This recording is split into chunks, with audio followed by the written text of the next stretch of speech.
예루살렘이 멸망하게 된 결정적인 이유는 우리가 지금껏 살펴본 대로 아수르를 통한 하나님의 준엄한 심판에도 불구하고 회개하지 않는 백성들의 완악함 때문이었습니다. 오늘 본문은 백성들이 그토록 완악하게 되는 데는 특별히 영향을 끼친 사람들이 있는데, 그게 누구냐면 권력을 잡은 자들입니다. 그 관리들, 남유다를 다스리는 관리들의 그 부패에 대한, 얼마나 부패했는지 타락했는지 그 부패의 상에 대한 책망과 심판의 내용을 담고 있습니다. 국가의 차원에서 이제 개인의 부패와 타락에 대한 그런 심판을 경고하는 것입니다. 15절 보아요. 15절. 주 만군의 여호와께서 가라사대 너는 가서 그 국고를 막고 궁을 차지한 셈나를 보고 이르기를. 여기 보니까 셈나라는 이름이 나옵니다. 셈나는 나라의 국고를 관리하는 재무 대신, 그 재무 대신과 하나도 힘들 텐데 또 뭘 맡았냐면 국내에서 일을 하는 거예요. 국내 대신을 겸했던 최고의 고관 대작입니다. 무슨 얘기야? 그 왕 말고 최고의 권력자라는 거죠. 아스로 왕 사내립이 예루살렘을 포위했을 때 히스기야 왕이 3명의 고관을 사내립에게 보냈습니다. 그 중에 한 사람이 이 셈나였어요. 그만큼 셈나가 힘이 있었던 그런 권력자의 위치에 있었다, 그걸 알게 해줍니다. 이 셈나에게 하나님께서 이사야에게 뭘 전하라고 그럽니까? 이사야 보고 가서 셈나에게 말해. 그게 16절입니다. 보세요. 16절 보면 내가 여기 무슨 관계가 있느냐? 여기 누가 있기에 여기서 너를 위하여 묘시를 팠느냐?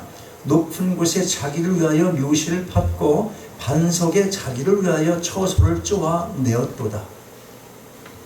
나라를 섬기기 위해 자신에게 주어진 그 권력의 자리를 이용해서 이 사람이 뭘 추구한 겁니까? 자신을 위한 묘실. 묘실이 뭡니까? 묘실. 그냥 단순한 무덤이 아니라 그 무덤을 만들기 위해서, 화려하게 만들기 위해서 땅도 뭐 넓게 하고 다 하겠지만 중요한 건 그 안에 자기가 누울 곳을, 자리를 파는 것, 그걸 아주 멋있게 팠나 보지. 그걸 준비한 거예요. 그냥 우리 쉽게 그냥 무덤을 화려하게 만들려고 뭐 준비를 했구나, 그렇게 생각하면 될 것 같아요. 이 셈나는 비록 그가 대단한 자리에 앉아 있기는 했지만 사실은 예루살렘과는 아무런 관계가 없는 이방 사람이었어요.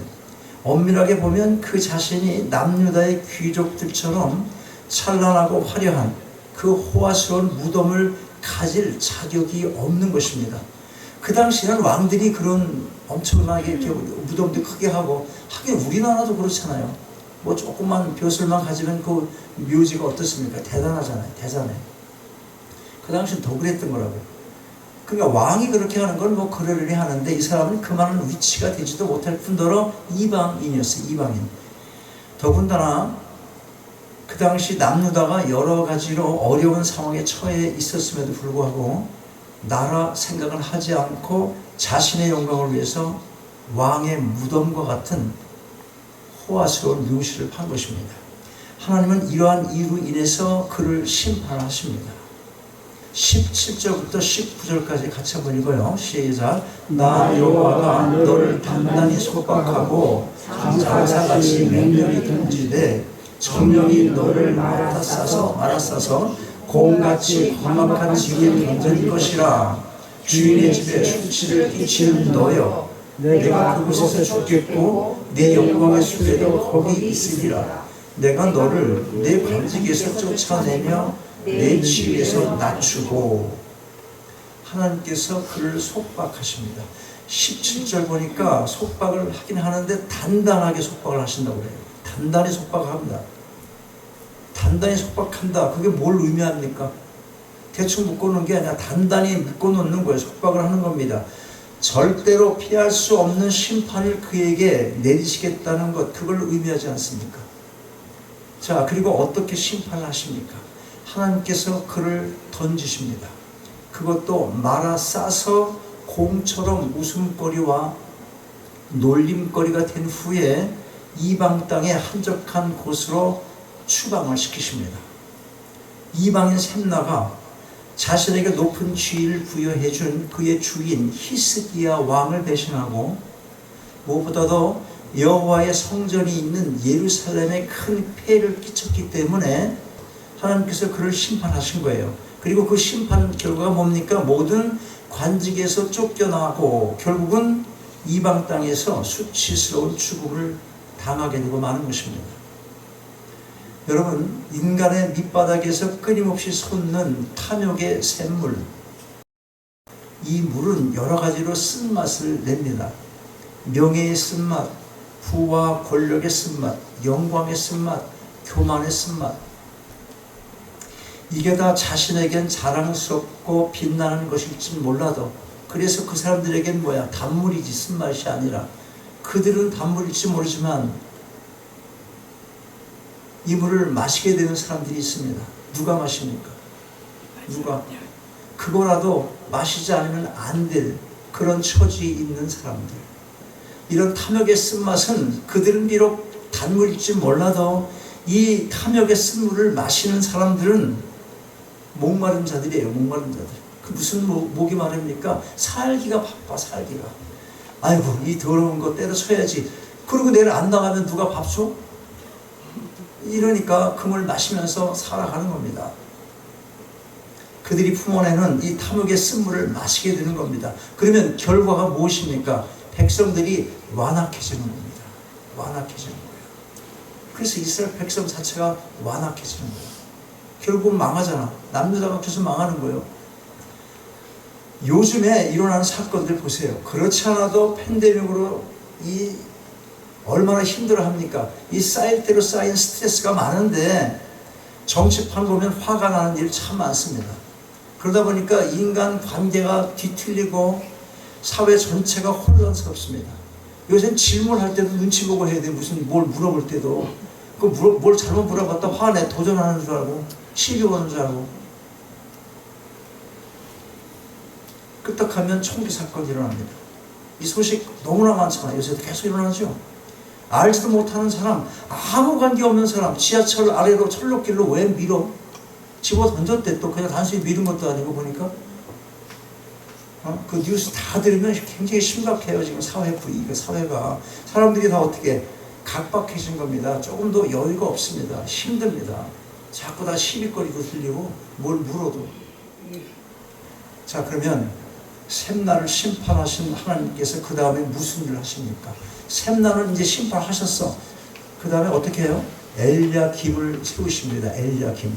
20절, 21절 보겠어요. 같이 한번 읽어요. 20절, 21절 시작.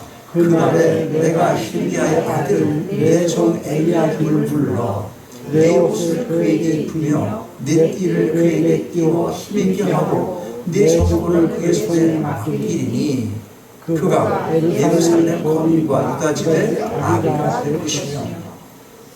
하나님께서 그에게 옷을 입히고 띠를 띄웁니다. 여기서 옷과 띠는 관직을 상징하는 표현입니다. 셈나의 관직과 그가 가지고 있는 모든 권력이 엘야김으로 넘어가게 될 것을 예언하는 것입니다. 다 이루어졌습니다. 후에 엘야김의 권력이 어느 정도인지를 22절과 23절을 보면 알 수가 있어요. 거기 보면 내가 또 다윗 집의 열쇠를 그의 어깨에 두리니 그가 열면 닫을 자가 없겠고 닫으면 열 자가 없으리라. 23절은 잘 들어보세요. 못이 단단한 곳에 박힘같이 그를 견고케 하리니 그가 그 아비 집의 영광의 보좌가 될 것이요. 여기서 보면 20절에 보니까 다윗의 열쇠라는 말이 나와요. 이 다윗의 열쇠는 다윗의 후손으로 오실 메시아의 주권을 상징하는 표현입니다. 그런데 하나님께서 그 열쇠를 엘야김에게 주시겠다는 겁니다. 뭘 의미합니까? 다윗 왕가를 좌지우지할 만큼 정치적인 큰 권력을 엘야김에게 주시겠다는 겁니다. 그리고 그 권력을 단단한 곳에 못이 박힌 것과 같이 견고하게 해서 단단한 벽에 못을 박았어. 견고하게. 그만큼 그의 권력을 견고하게 하시겠다는 거예요. 누구도 그래서 누구도 그 권력을 흔들 수 없게 하시겠다는 겁니다. 그게 어느 정도 권력입니까? 22절 보니까 그가 열면 닫을 자가 없겠고, 대단한 권력 아닙니까? 그가 닫으면 열 자가 없으리라. 이런 권력이면 뭐 그 이상 어떤 권력이 있겠습니까? 대단한 권력입니다. 만약에 여러분이 이런 자리에 이런 권력을 소유하고 있다면 어떨 것 같습니까? 생각 안 해봤어요? 한 번도? 어떻게 할 것 같아요? 그렇게 여러분들에게 그런 생각 안 해봤으니까 그런 자리가 주어질 일이 있어, 없어? 없어. 나는 저런 자리가 돼도 절대로 그러지 않아야지. 이거를 그러면서 어떤 소원을 갖고 뭐 이렇게 기도도 안 해본다는 얘기 아니야. 그러면 그런 사람에게는 갑자기 그런 일이 절대로 갈 리가 없어. 로또를 사지도 않고 4천만 원 있으면 좋겠는데 그 말이 안 돼. 사야지 뭔가 되는 거지. 나 로또 사라고 그런 게 아니야 지금. 그런데 누가 주면 받아, 버리지 말고. 네. 우리 목사님 로또 사지 말라고 하는데 이거 이러지 말고 좀 받아, 감사함으로. 그래서 됐어. 4천만 불 됐다고 쳐봐봐. 그럼 어떻게 할 것 같아? 한번 생각해 보라고. 여러 가지를 생각해 보라는 거예요. 다음 주에 교회 나올까 안 나올까? 돈을 헌금을 하고 말고 그것까지는 가지 말고 다음 주에 교회 나올까 안 나올까? 나와야죠. 도집산 안 나온다고 벌써 딱 마음을 먹었어. 내가 왜 나옵니까? 딱 얼굴 보는데 아프는 거지. 여러분 이게 장난 같아도 우리 마음이 그런 거예요 지금. 당장 내일 변호사. 그 다음에 당장 이제 보디가드 누구 써야 되나? 이런 거 생각하는 거예요. 어디로 갈까? 일단 은행에다 놓고 얼마만 찾아가지고 다 알아 내가. 절대로 여러분들이 뭐 리빙스턴 교회 치라고 한 500만 불 내놓겠다고 뭐 이런 생각해. 500만 불 처음에 그렇게 말할 수 있어. 그러다 아무리 봐도 많아. 100만 불 내놓으려고 이것도 많은 것 같은데. 네, 인간이요 다 그렇습니다. 친구하고 그렇게 좋은 친구끼리 되면 내가 너 정말 뭐 해줄게. 그런데 안 해주니까 이 친구가 수고하는 거 봤어요? 말로 해도 약속인데 안 했다고 그래서 우리요 인간이 얼마나 우리 참 악한 나쁜 사람들이에요. 모든 인간이 악합니다. 착한 게 아니라니까 절대로. 어쨌든 생각해 보십시오. 무소불위의 권력, 못할 일이 없는 권력, 그 대단한 권력이 내게 주어진다면 그 권력을 어떻게 쓸 것 같습니까? 한국의 역대 대통령 가운데 감옥 신세를 진 사람들이 몇 분 계시잖아요. 지금까지도 풀려나지 않은 사람도 있지. 누구예요? 이명박 대통령 아직도. 뭐 그게 다 정치적인 것이지 그들을 감옥에 쳐넣은 인간들은 별 수 있겠습니까? 이렇게 물을 수도 있어요. 이런 식으로 생각할 수도 있을 거예요. 그런데 그게 사실이든 아니든 또는 정치적으로 죄를 뒤집어 씌운 것이든 아니든 간에 나라가 정한 법에 비춰볼 때 그들에게 내려진 그 죄명 자체는 분명히 감옥에 갈 만큼 충분한 그런 타당성 있는 제목인 것입니다. 사람을 억지로 집어넣을 수는 없잖아. 그 제목 자체는 분명히 법적으로 문제가 있게 하는 거예요. 만들건 말건 간에. 그런데 여러분 우리가 알 것이 뭐냐면 이런 일들이 대통령이란 자리에 앉아있는 그 큰 권력을 가진 사람들에게서만 일어나는 일이 아니라는 사실입니다.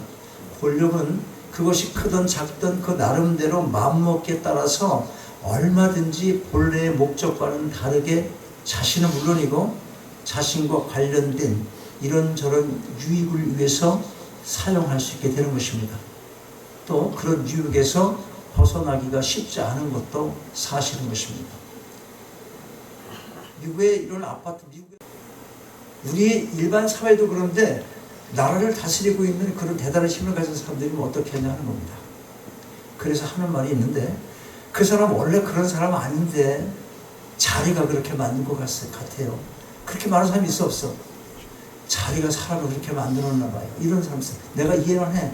그 말 이거 이해할 수 있어. 그 사람 인간이니까 뭐 그럴 수 있지 그렇게. 그런데 전적으로 동감할 수는 없어요. 그 말에.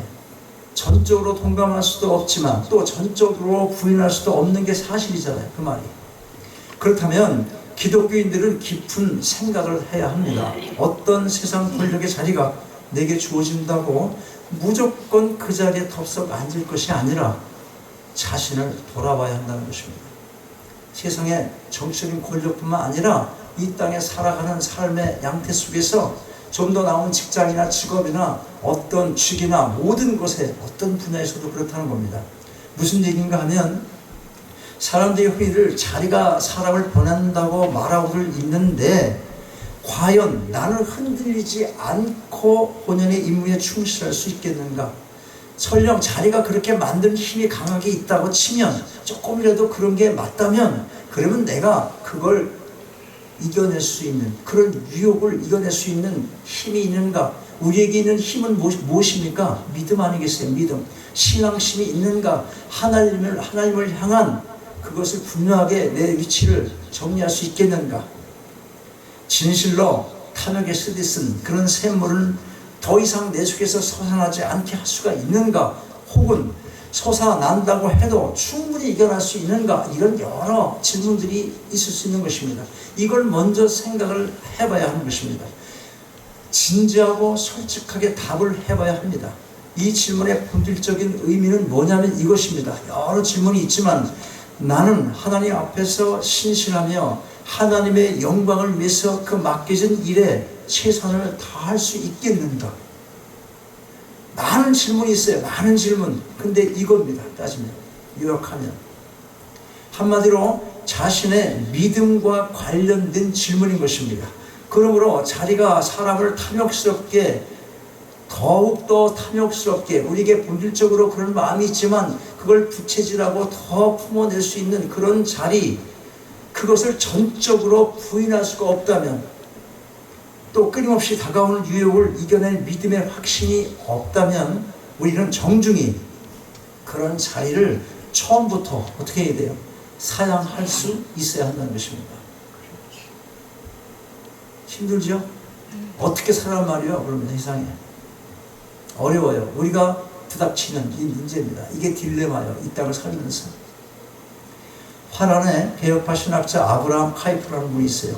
그가 기독교와 국가의 관계를 다룬 논문이 있는데 거기에 영역 주권이라는 대목이 있습니다. 간단히 말하자면 세상의 어느 곳이건 어떤 조직이건 교회이건 교회 밖이건 하나님의 주권이 믿는 자들에 의해 드러나야 된다는 것입니다. 이게 중요합니다. 오랫동안 기독교가 이분법적 시각을 가지고 있었어요. 교회는 선이고 교회 밖은 악이다. 물론 세속적 직업 가운데는 신학적 또는 신앙적인 이유로 기독교인이 결코 택할 수 없는 영역이 있기는 합니다. 그러나 대부분은 다 하나님의 일반 은총적인 영역에서 이해되어야 할 직업인 것입니다. 자, 그런데 잘 보세요.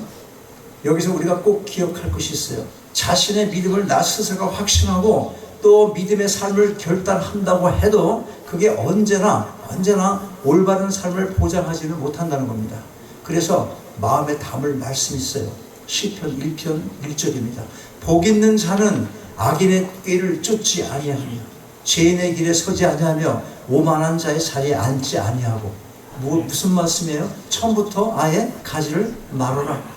내 확신이 있다 하더라도 그 말입니다. 여러분, 우리가 꼭 기억할 것, 우리가 꼭 무엇을 해서가 아니라, 이걸 기억하세요. 우리가 꼭 무엇을 해서가 아니라 성경적으로 합당치 않은 것이라면 처음부터 아예 하지 않는 것, 그것이 이미 복을 받은 자의 삶이라는 것, 이걸 기억하시기 바랍니다. 내가 복받은 자로서 뭘 해갖고 하나님께 칭찬을 받고 하나님 영광 돌리자, 이런 일이 아니야. 이게 꼭 그래서가 아니라 좋지 않은 길에 처음부터 하지 않는 그 자체가 복받은 자의 삶이라는 거예요. 그거를 기억할 필요가 있다는 것입니다. 자, 24절 보겠습니다. 그 아비 집의 모든 영광이 그 위에 걸리리니 그 후손과 족속되는 각 작은 그릇 곧 종지로부터 항아리까지니라. 엄청난 권력의 자리에 오른 엘리야김 결국 어떻게 되었습니까? 그 사람이 갖고 있는 자리가 그를 탐욕의 사람이 되게 했겠습니까? 아니면 자신의 내면에 자리 잡은 탐욕의 샘에서 솟아오르는 쓴물을 자기가 마시고 그 쓴물에 취한 것입니까? 엘리야김의 권세를 등에 업고 그의 아비집과 모든 가족이 그 권력에 동참해서 부귀 영화를 누리게 된 겁니다. 잠시 동안 탐욕의 쓴물이 그들에겐 단물이었습니다. 그러나 결과가 무엇입니까? 정치로 부패한 엘리야김 가문이 몰락을 합니다.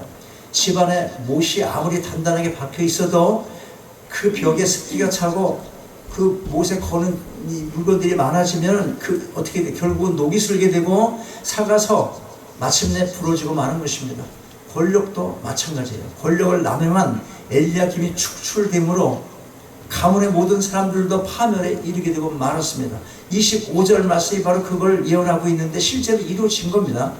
25절 보니까 만군의 여호와께서 가라사대 때 그날에 단단한 곳에 박혔던 못이 사그리니 못 박은 그 못이 사그리니 그 못이 부러져 떨어짐으로 그 위에 걸린 물건이 파쇄되리라 하셨다 하라. 나 여호와의 말이라.